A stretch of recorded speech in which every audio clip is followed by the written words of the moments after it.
Magandang tanghali Pilipinas, na ito na po ang latest sa lagay ng ating panahon.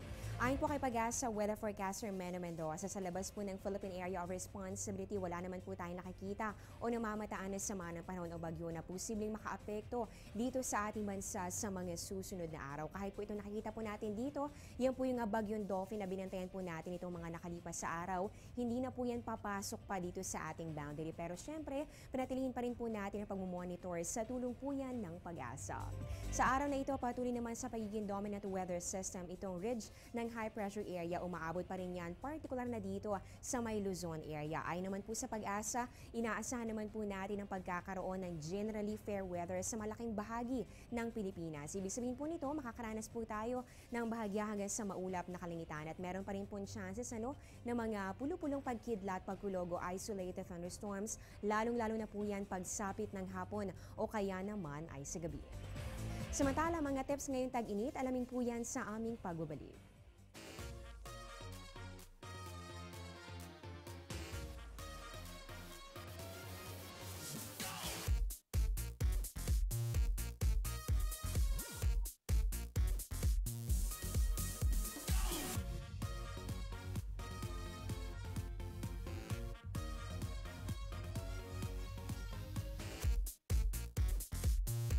Download the Zalora app for your epic night out. Browse the app free with smart free internet. Dahil po sa init ng panahon, minsan kahit ang loob ng mga sasakyan, mainit na rin ang singaw, kaya para sa mga nagmamaneho o kaya naman sa mga car owners, ito po ang mga tips para mapanatiling malamig ang inyong sasakyan.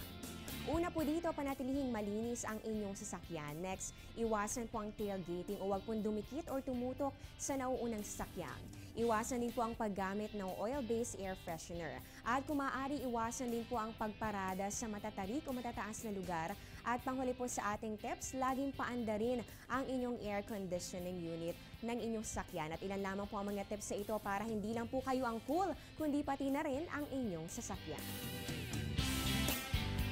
At yan po ang latest mula po dito sa Pag-asa. Abangan niyo po ang susunod na update ng ating weather buddy na si Jessie Basco. Sa News at 1 po yan, dito pa rin sa Telebisyon ng Bayan. Ako po ang inyong weather lover, Amula Rosa, na nagsasabing ang taong handa at mahinahon, kayang lagpasan ang hamon ng panahon. Magandang tanghali po sa inyong lahat. Mag-ingat po kayo.